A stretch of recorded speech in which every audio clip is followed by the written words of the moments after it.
All right, it is Thursday, March 4th, 2021, and this is the Fight Business Podcast.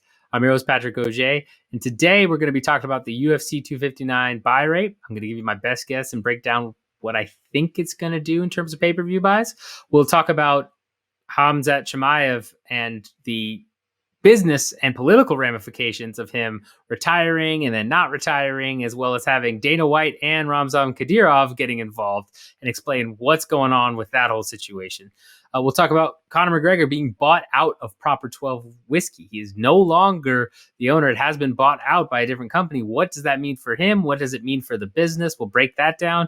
And lastly, I will talk about a ONE Championship SPAC correction I need to make with you guys, because kind of made a mistake last week. So I will own up to it and explain what's going on and break that down for you as well. So with that in mind, timestamps below to hop to wherever you need to or want to go. I encourage you to listen to the whole thing, but it is my show, so I'm biased. With that in mind, let's go ahead and get rolling. All right, so the first thing I want to talk about today is the UFC 259 pay-per-view buy estimate. So if you haven't learned by now watching this program, I'm all about Dr. Paul Giff's study on fighter MRP. He has the study pinned as his tweet. That's at MMA Analytics if you want to check out the study in its entirety, or you can check out the piece I did for the Body Lock, breaking down what the study is and what it means. But essentially, it boils down to the main event being the biggest correlating factor for a casual fan buying a pay-per-view, co-main event having some sway, and you may have one or two other fights on a main card that pull very rarely, but they're mostly outliers. So it comes down to the main and co-main event. So let's talk about the co-main first. You've got Amanda Nunes defending her featherweight belt against Megan Anderson. We've seen Amanda Nunes, headline pay-per-views before. She doesn't typically tend to pull in good numbers. It's unfortunate. She is a dominant champion who is in her prime, out here destroying contenders, and unfortunately she doesn't seem to be good in terms of the pay-per-view buy rate, star power, drawing power, whatever you want to call it.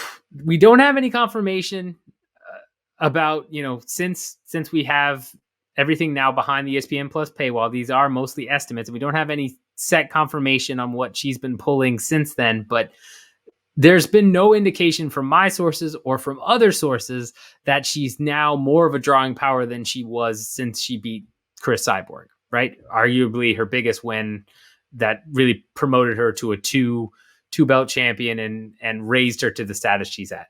So we're going to have to write her off because we don't have enough evidence there, and there's no really indication from what I've heard or others have heard that she's, pulling in a lot more pay-per-view buys now. We're going to have to write off the co-main as an influencing factor in terms of the pay-per-view buy estimate here. So that takes us to the main event. You've got Israel Adesanya versus Jan Blehovich. Jan is, I love him. I am excited to see this matchup.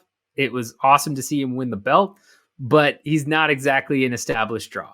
In fact, we can't really point to anything that says Blehovich is bringing in a bunch of fans to this one. So we're going to have to write him off as an influencing factor here as well. That leaves it pretty much all on the quote unquote main attraction, Israel Adesanya. He's obviously a dominant champion at 185, undefeated in MMA, moving up to capture a second belt, being pushed by the promotion and by MMA media like no other. He is the main focus here, and he's going to really determine how many buys we're going to get. Yes, there is Aljamain Sterling versus Petr Yan, but neither of them are established draws, and even though the belt's on the line, I doubt it's going to really influence that much. Maybe you get the 3 titles on the line type thing, but again, I don't see that being enough of a influencing factor here, so we're going to leave that one alone. When it comes to Adesanya, looking back at his last pay-per-view he headlined against Paulo Costa, we don't have solid numbers there. The only estimate we have is from the source whose name I refuse to mention, that is essentially Dana White giving that source the numbers. And that is around 700K worldwide is what we heard.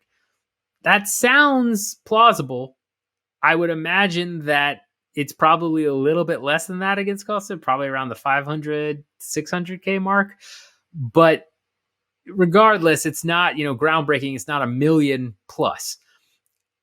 I firmly believe Adesanya and this pay-per-view are not going to get over 1 million. And here's why. One, Adesanya still hasn't crossed over into that worldwide casual draw, right? There are very few fighters that have ever been able to really do this. And when it comes to his fan base, they're mostly based out of Oceania, which is great. And he is a star in Oceania. Nobody can deny that. He's a star in New Zealand, Australia for sure. But when it comes to the US and Europe, he's not pulling in, specifically the US, he's not pulling in the casual numbers that is elevating him to the million pay-per-view buy club. And this, I don't think will necessarily, if he goes out there and he, dominates Jan or gets a highlight real KO, maybe this knocks him up there, but I don't think 2 belts is going to do it. I really think if he wins here and then he faces, say, John Jones, right, at 205, I think that's the opportunity for him to really launch himself into that mega star stratosphere that the UFC and a lot of the media have been hoping he would become. But right now, he's not there. And for this fight, it's not going to happen. So with that being said, I would say he probably got, a little bit of a boost based on the way he just dominated Costa, but I'm going to go with 750K buys here. I think because it's as stacked of a card as it is, you will get some semi-hardcore fans who only end up shelling out, every so often for a pay-per-view. They'll pay for this one because, from top to bottom, this card is amazing. People that don't watch the sport don't truly understand that. So I think you'll get some of the people that maybe would, pirate or, skip out, probably pony up for this one. And I think that's going to end up giving them the boost, plus the 3 title fights and the fact that Adesanya's star should have grown at least somewhat since fighting Costa. So that's why I'm pegging it 750K. I know there are probably a couple of you screaming right now, what are you talking about? Adesanya's a megastar. He's going to do 1 million plus, blah, blah, blah. The card is so stacked. I hear you, but I'm going, again, based off of fighter MRP and what we know about that. That's done in a correlated study, peer-reviewed study. And 2, what we know about Adesanya's drawing power so far, right? If the unnamed source, who I believe is, again, getting numbers from Dana, so they're probably exaggerated, was saying 700K, 1,000 buys, that should give you an inkling that, that's the best case scenario probably, that it was 700K worldwide, and he hit that mark.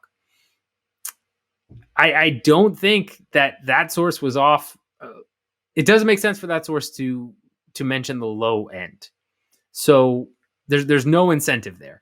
So I think you're probably in a position where, Adesanya is not that mega drawing star that a lot of people are talking about. He is a star. He is a star, but it is localized, and it's nothing he's done between his fight against Costa versus now makes me think that number should skyrocket, an increase by 30 some percentage. No, there's nothing he's done says, oh, he is now easily 1 million pay-per-view buy. It's just not there. This will help him if he wins on Saturday. This will help him get closer to that mark, but he's got to have a big moment, whether that be on the mic, whether that be in the cage.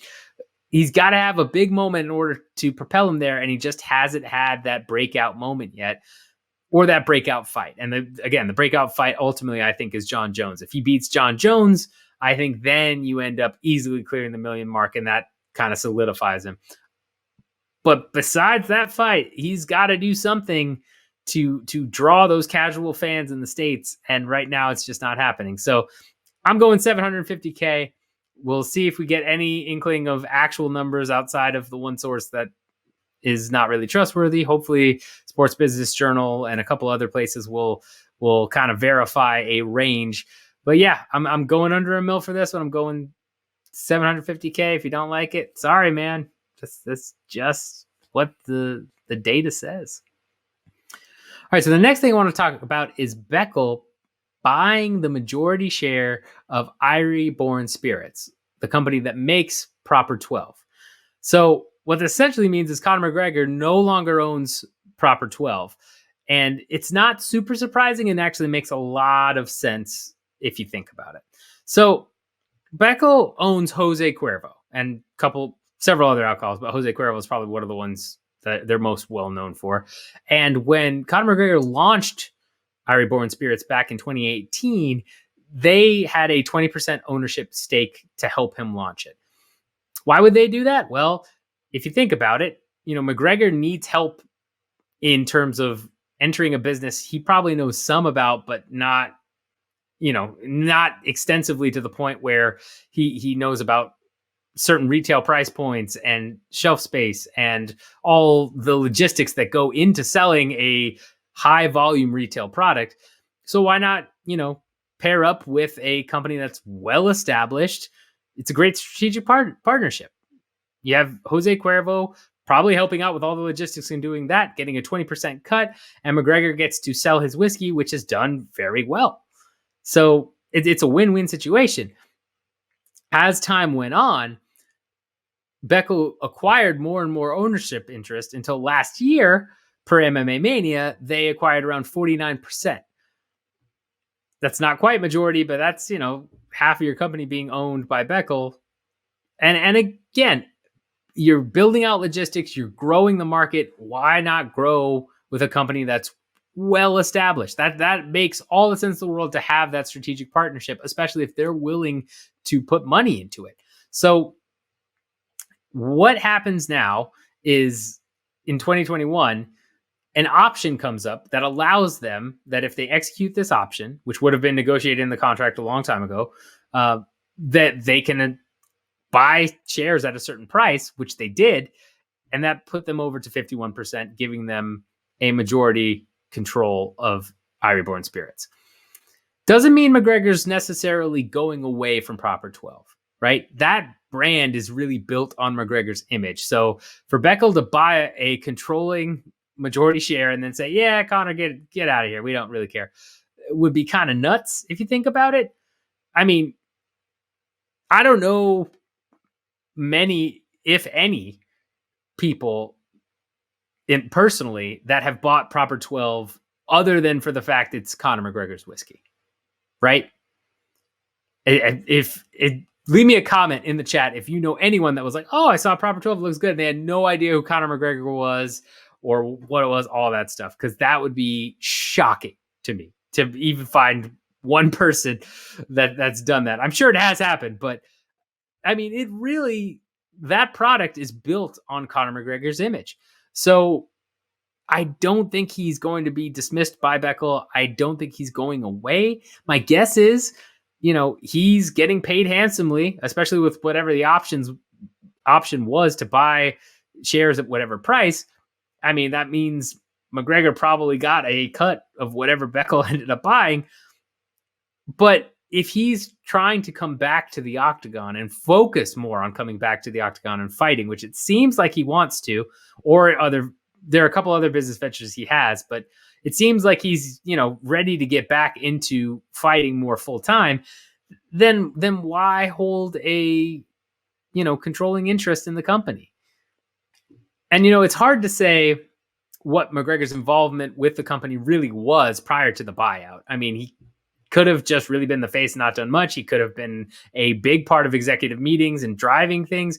Who really knows? But it makes sense for him to cash out now, especially because if he goes out and he fights again and he loses, it's probably going to hurt the brand a little bit. I don't think it's going to hurt it, to a crazy extent, but I do think it will, tarnish the brand image because that product is his image. If he's out there winning, if he goes out again and, let's say he rematches Dustin Poirier, knocks Poirier out cold and then fights for the belt, wins the belt. Yeah, that's going to both boost sales all day. It's going to be a big thing. It's great. But if he loses, not so much. Opposite effect. So I think the selling of the majority controlled interest probably makes sense. It really depends on the other people involved. I know Adi Attar was involved in this as well. He probably was good with them taking controlling interest. I doubt this was it definitely wasn't a hostile takeover in any way, right? Because the option was always there. But I doubt this was an unexpected outcome that eventually McGregor and Attar and Ireborn Spirits would fall under Beckel's umbrella. I would assume this was probably on the roadmap somewhere for the company. So, buyouts are always lucrative for the company that gets bought out as well. So I'm sure they were rewarded handsomely. I'm sure it's all good. But this doesn't mean that McGregor is going away from the brand. I don't think he really can. Technically, I guess the one thing is he could now just walk away if he wanted to, right? Because he's not in control of the company. But I'm sure he still has a stake. I'm sure he still gets a cut of the sales. He's going to be attached to Proper 12 until Proper 12 isn't, sold anymore, would be my guess. Maybe if 30 years down the line, Proper 12 is still around and doing well, sure, they go a different direction. But at this point, as long as McGregor is fighting, as long as McGregor is relevant, which is still very much the case, he's going to be attached to the brand. So not too much of a shakeup there. Interesting, just again to watch, the classic fighter develop a brand and have it actually, turn out well. Because there are a lot of fighter products and brands that don't do that well and then just kind of die. McGregor, hats off to him. He successfully created a whiskey and a spirits company in Ireborn Spirits and got it bought out. That's by a big name in Beckel. That's a win. All right, the next thing I want to talk about here is is he retired, is he not retired saga with Khamzat Chimaev. So in case you missed it, Khamzat Chimaev took to Instagram the other day to say essentially he was thankful to the UFC and his coaches and training and all of that, but that he was retiring from the sport due to health issues and seemingly due to COVID-19 complications that are still going on, and said he was pretty much done. There were more important things in life, et cetera, et cetera.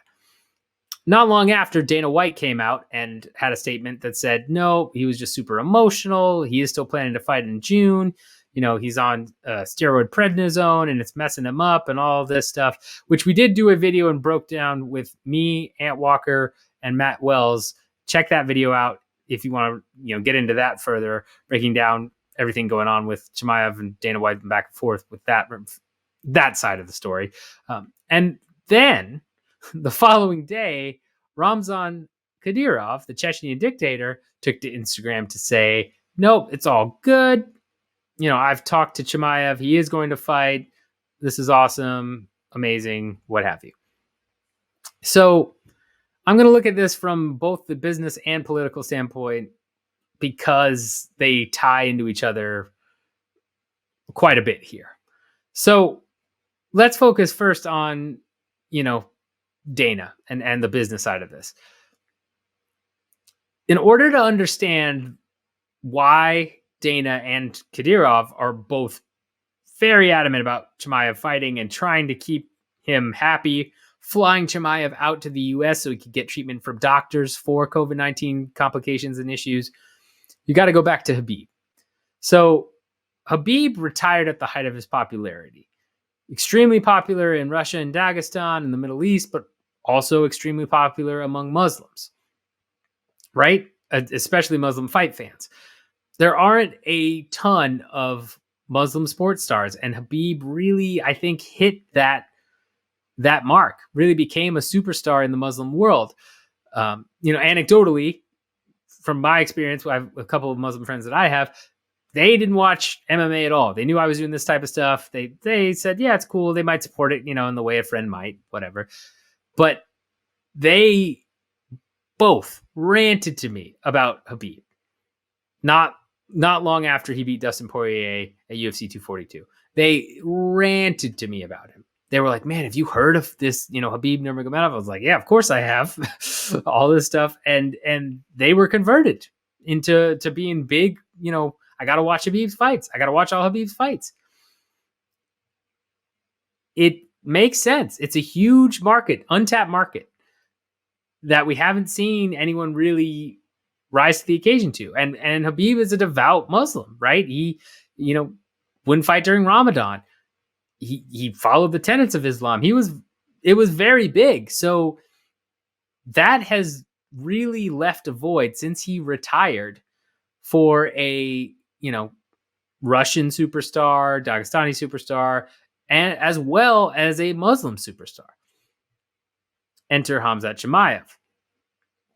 Khamzat Chimaev burst onto the scene, just crushing people, had that crazy turnaround, fought in 2 weight classes in 10 days, what have you, and just utterly obliterated his opponents.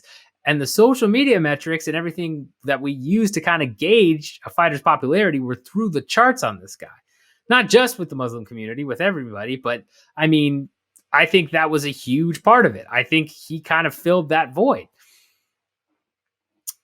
With Khabib retiring, Dana wanted to capitalize on it and use Chimaev. That's part of the reason Chimaev was fast-tracked into fighting Leon Edwards, number 3 ranked guy. I guarantee you if Chimaev beats Edwards, he gets an immediate title shot and he gets pushed every which way. And because he's fought already in 2 different weight classes in the UFC, I also believe he probably would have then, been pushed to 185. If he gets popular enough, could you imagine a Khamzat Chimaev versus Israel Adesanya fight at 185? I think he could, and I think Dana could. That would be amazing for business. It would be a huge moment for both fighters, and the winning fighter would reach a brand new level of superstardom. That's a win-win for Dana White and the promotion, right? If you book Adesanya versus Chimaev for the 185 belt, I mean, especially if Chimaev has the 170 belt already, and again, these are all hypotheticals. I'm not going to go into if Chimaev could beat Usman, all that, no. But that right there, that type of fight is mouth-watering for a promotion because that's going to be a blockbuster event, and whoever wins is going to be a megastar. So you have this potential fighter, and now he's contracted COVID-19, and he unfortunately is one of the long haulers. Seems to have symptoms way longer than most people, seems to not be able to get his cardio back, may have had some, scar tissue and damage done to his lungs. We don't really know any of the medical sides of it, but if you look up long haul COVID-19 or you look up severe COVID-19, you can see that this is nothing to joke around about. And while high level athletes have generally, gotten sick and then recovered and been fine, not everyone is immune to this. This virus doesn't care if you are a super in shape athlete or if you are a chubby dude with a, baseball cap and a sweater. It affects everyone differently. And unfortunately, Chimaev got the raw deal in terms of COVID-19. So when you have that potential and then you have to cancel the fight multiple times, once because Leon backed out due to COVID, and then twice because Chimaev wasn't ready because of COVID issues. If you're going to try and protect that investment, you're going to fly Chimaev over to the States, which they did, get him on, antibiotics, which steroids with prednisone, right? I've had prednisone before when I've been pretty sick. It's nothing to joke around about. Definitely messes you up physically, cardio wise. And it, you try and have him get better and then plug him back in once he's ready to go. Whether or not Chimaev was actually emotional and reconsidered his decision, or whether he thought about it enough that he was, dead set on, I'm done with this. Either way, Dana's got to try and spin it like he's not quite gone yet, right? That's what he's done with Khabib. We know, if you can read the writing on the wall, that Khabib is retired. But Dana is going to continue the illusion that he's not for as long as possible because it helps promote the fights, right? If you do a lightweight title now between Charles Oliveira and Michael Chandler, or Dustin Poirier and Oliveira, whoever, you can say, well, the winner of this, this is an interim belt. The winner of this is going to face Khabib. And then you bring Khabib into the picture. And then suddenly Khabib's name is, involved in that title fight, and you have the fans of Khabib saying, "Oh, this might be the next challenger for Khabib. I guess I will watch this one." It's classic promoting, and it's what Dana needs to do to promote those fights. So from a business standpoint, he's going to say that. Same thing happens here with Chimaev. You've got somebody that everybody has eyes on, is one of the hottest prospects in the sport, bar none, has seemingly grabbed Khabib's fan base and just ran with it. Even if he has thought this out, if Chimaev says, "Yep, no, I'm going to retire," Dana's going to for sure say, "Nah, let's give it time," all of that, until Chimaev turns down enough fights. I mean, it's as simple as that. It's not going to be okay, that's it, it's over. It's going to be a slow, well, we'll see, he's getting better. Oh, well, he's still turning down fights, but we'll see. Maybe he'll come back. Always leaving the door open, always keeping that mystery and air of maybe he'll come back there, because that's what promoters do. That's his job. So that's what's going on that side.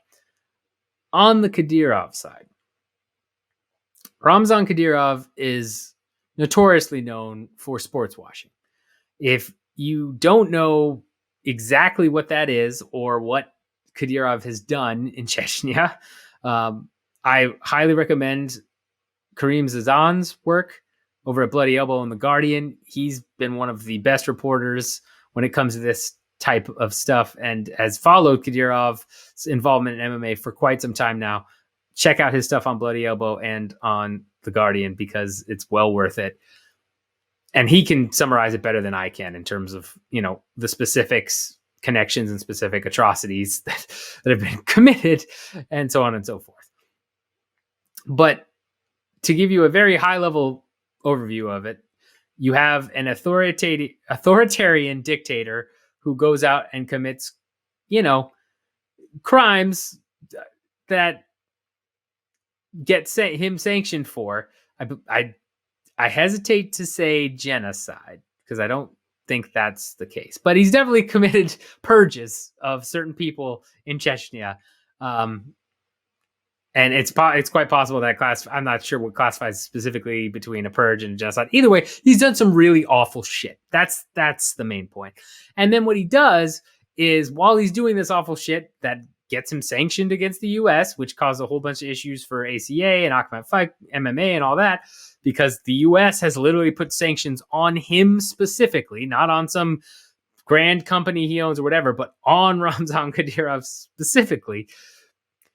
He does these things, and then he ends up, having big photo shoots or big events with sports stars. There was a goalkeeper, I forget his name, that was pretty popular, that Kadyrov had over and really, had him come visit Chechnya, all this other stuff, and made a huge event out of it. Right? You had Khabib. That's a huge one. You've had this with Fabricio Verdum. You've had this with Frank Mir. Khabib, where taking photographs with him, big events, what have you, showing up. He then shows up at UFC events to cheer on his fighters. Magomed Ankalaev is one, right? He went to the UFC Fight Night in Russia where Ankalaev competed, and it was a whole thing. And he does this to help his image, to help him seem relatable, to help him, seem like a big proponent of a sport that a lot of people in the region love, and say, yes, no, I'm trying to further the sport. Yes, I'm sponsoring fighters, and look, these fighters love me and all this stuff, to keep eyes off of all the awful shit that's going on in the background.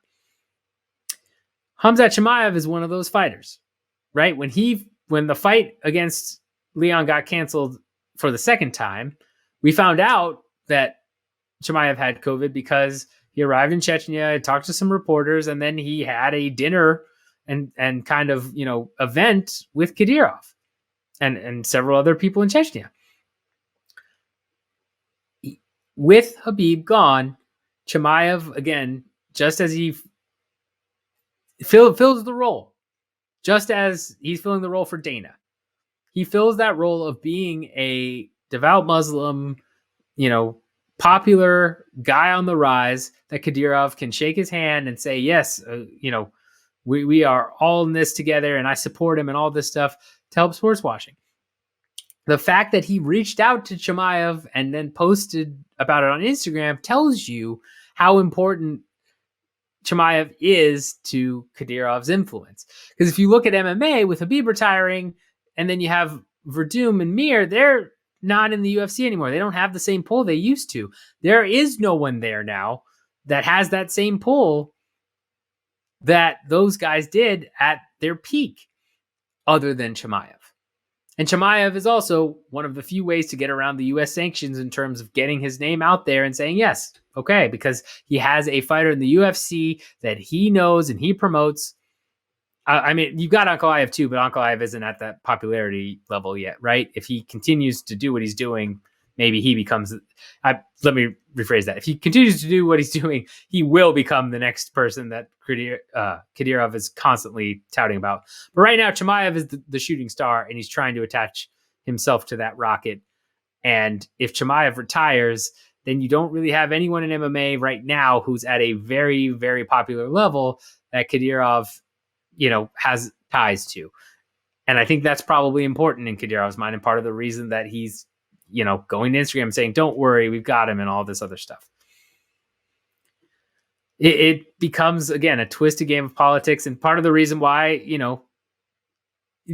Dana has kind of not mentioned anything. The UFC probably won't ever mention anything about Kadyrov because of the political influences there. Because if you outright say, no, sorry, we don't care for Kadyrov, not only are you then, looking at possibly losing a couple of up and coming fighters, but who knows what happens in terms of, boycotts of the UFC product in Chechnya and the region at a time when Khabib is just giving you a brand new market and potential to, fill that void with pay-per-view buys if you find the right star. So that's what's going on with that. Again, can't recommend Karim Zidan stuff enough in terms of if you want to know more about the Kadyrov saga, his involvement in MMA and all of that.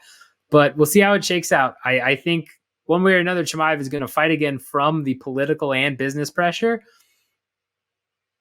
But if COVID-19 symptoms, again, keep causing him to do stuff like seemingly cough up blood, we saw blood in the sink, right? So we assume he coughed that up on his Instagram story.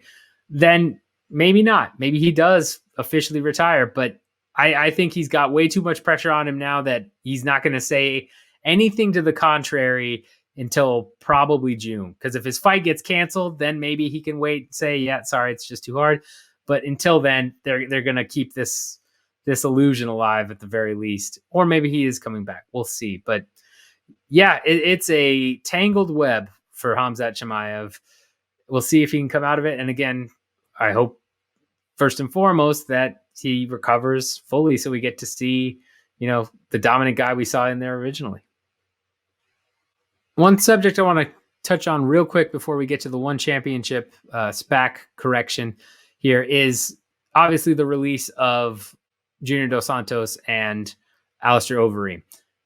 Me and Ant and Matt broke down in a video that should be coming out here shortly to discuss why that was happening and the reasons behind it. But given how much Overeem was paid and Dos Santos was paid, it makes sense, especially Overeem because he had that Pride contract factored in. But an important caveat to note about the release is that Mark Ramundi from ESPN reported they offered Dos Santos a short notice fight against Marcin Tybura at UFC 260 that Dos Santos turned down, and then he was cut. If you look at Dos Santos, Pettis, and Romero, you'll see a trend where the UFC wants them to fight very specific people, kind of become gatekeepers. They essentially look at those guys and say, you know what? All right, you had your run to try and get the belt. It's not going to happen, but we want you to be gatekeepers. Why? Because they want the new up-and-coming guys to build their name off of beating guys like Dos Santos, Pettis, and Romero. If you beat Yoel Romero, you are instantly, able to be marketed more by the UFC. If you're a heavyweight and you beat Junior Dos Santos, oh, that's a huge win. That's a former heavyweight champion. It's a big deal. But if you're not willing to stay in that gatekeeper role, it's just not going to work out. And the example I have of someone who has accepted the gatekeeper role and kind of, further points as evidence to that this is what the UFC is really trying to do with some of these older guys is Andrei Arlovski. If you look at Andrei Arlovski, again, he stayed in the business for a while now, and he's essentially been a gatekeeper. He's not fighting ranked guys, not trying to make a run at the title. He's fighting new up-and-coming guys that can make a name off him. Tom Aspinall, right? Got a huge win over Arlovski. That's a big deal. That helps boost Tom Aspinall's resume and his name value. Arlovski, he gets a big payday. He's not gonna make a run at the belt. That's not gonna happen. But he's willing to take on these young guns and these young up-and-coming guys because that's what the promotion wants him to do. Unless Arlovski's been cut, which is, I guess, hypothetically possible, but I really don't think he has because we probably would have heard of it. I mean, you're looking at, someone who is a company man. And because he's a company man, they're going to keep him around. But make sure you check out that video with me, Ant, and Matt to break that down a little bit further. Last thing I want to cover for today is I do have a correction to the ONE SPAC discussion that I had last week. So I am not the most well-versed in SPACs. I know a lot of financial instruments. That was not my forte. Did a lot of research on it, researched about ONE's involvement, what that could all look like. And it's a big mea culpa because in my research, I accidentally misread and thought that ONE Championship was the organizer of the SPAC or special purpose acquisition company, when in reality, they would be the target. So that changes things a bit. When it comes to this, again, first of all, I apologize because that's my mistake and I should have double checked that. Secondly, what this really means now is you're looking at a situation where a particularly, industry-led SPAC, in this case, I still think it's probably going to be a media company. I believe that's the merger that makes the most sense for ONE Championship and another organization right now. So let's say that a media company organizes a SPAC here, right? And then they would go out and see, okay, here's ONE Championship. Okay, we're going to go ahead and, look at investing in them.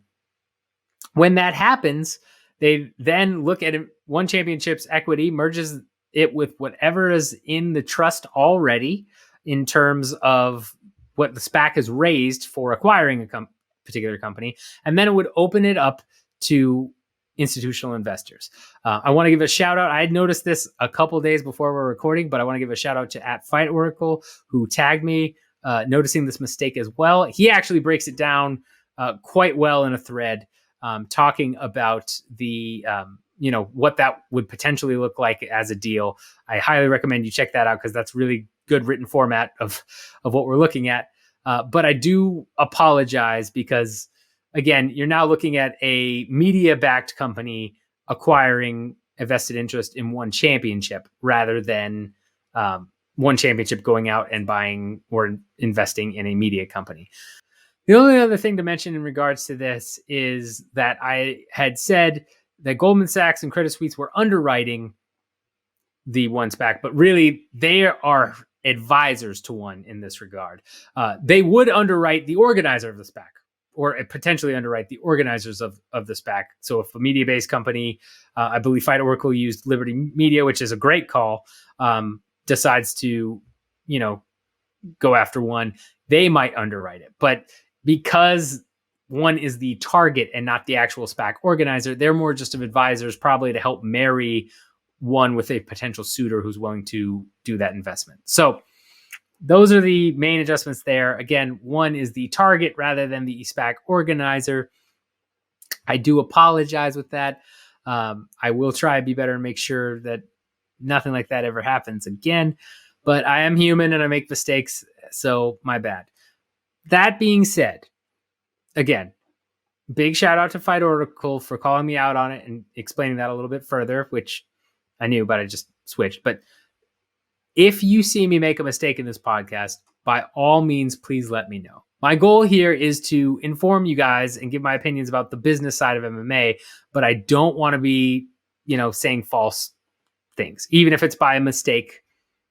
I don't want that to go because if, you guys find these videos helpful and then somebody comes back to it and sees the video and we just leave it there without any correction or any statement on it, then they might somebody who's brand new to this might say, oh yeah, so that's how those work.